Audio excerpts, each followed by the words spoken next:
Imagine paying a fortune to make a scandal disappear, only to see your name resurface louder than ever. That's exactly what's happening to Prince Andrew. After reaching a multi-million-dollar settlement to keep allegations quiet, his name has exploded back into the headlines, mentioned 69 times in newly unsealed Jeffrey Epstein court documents. And just when you think this story couldn't get any more tangled, Meghan Markle's name enters the conversation. The newly released documents, part of an ongoing legal unsealing process in the United States, reference Prince Andrew repeatedly with disturbing accounts attached. Some of the testimonies describe incidents involving young girls, parties, and encounters that sound more like scenes from a dark TV drama than real life. Although Prince Andrew has consistently denied all allegations and has not been charged with any crime, the court records continue to place him uncomfortably close to Epstein's network. What surprised many observers is the mention of Meghan Markle in legal discussions surrounding Prince Andrew's case. According to attorney David Boies, who represented Virginia Giuffre, Meghan was once considered a potential witness. Legal teams believed she might have seen, heard, or known information relevant to the case during a period when she reportedly crossed paths with members of the royal circle, including Andrew, years before becoming the Duchess of Sussex. Boies publicly gave 3 reasons why she could have been deposed. First, she resides in the United States, placing her under American legal jurisdiction. Second, she was reportedly acquainted with Andrew during that era. And third, she had a reputation for being outspoken and truthful. Ultimately, Meghan was never officially deposed, and no evidence has surfaced linking her directly to any criminal behavior. But her name appearing in that legal context was enough to ignite widespread speculation online. Another layer fueling curiosity is Meghan and Harry's conflicting origin stories. In one version, they met on a blind date arranged by a mutual friend. In another, shared in their Netflix documentary, Harry first noticed her through Instagram. The couple has never revealed the matchmaker's identity, citing privacy. But online commentators have pointed out how unusual it is to keep that detail secret, especially given how central that introduction was to the royal love story.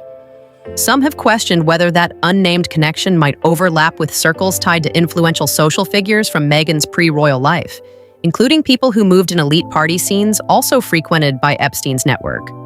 There's no proof of wrongdoing, but the secrecy itself has kept the rumor mill spinning.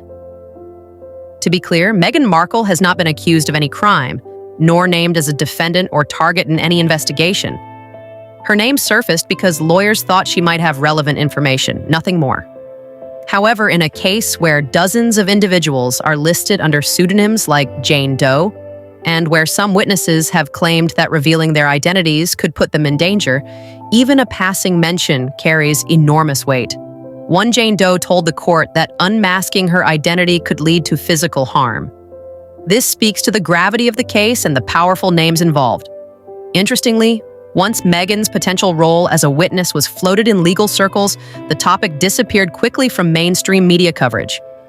British tabloids, usually relentless when it comes to royal drama, were unusually quiet. Some online observers believe that's because higher powers within legal or royal institutions may not want certain social connections examined too closely. Not because Meghan is central to the case, but because looking into her past circles could unintentionally expose more influential figures. Judge Loretta Preska, who oversaw the unsealing of Epstein-related documents, has made it clear that embarrassment is not a valid reason to keep names sealed. Only genuine threats to safety will be considered. As more names emerge, the fallout could reach unexpected corners of society, from finance and politics to entertainment and even royalty. Already, this case has implicated or mentioned dozens of powerful individuals. For many, being named, even in witness or testimonial contexts, can have devastating reputational consequences. For years, Meghan Markle has carefully cultivated an image as a humanitarian, feminist, and modern outsider, challenging royal traditions. But the resurfacing of her name in legal chatter has raised new questions online, not necessarily about guilt, but about transparency. Why did lawyers target her as a potential witness? Why is there so much mystery around her early royal connections? And why is the story surrounding her introduction to Prince Harry so inconsistent? These questions don't prove anything, but In a digital age where speculation spreads faster than facts, silence often amplifies suspicion. As more Epstein-related court documents become public, no one knows which names will surface next or how close they'll hit to the royal palace. Prince Andrew's mentions are already dominating headlines again. Meghan Markle's name, meanwhile, hovers at the edge of this story, more as a curious legal footnote than a central figure. But in a case this explosive, even a footnote can spark a firestorm.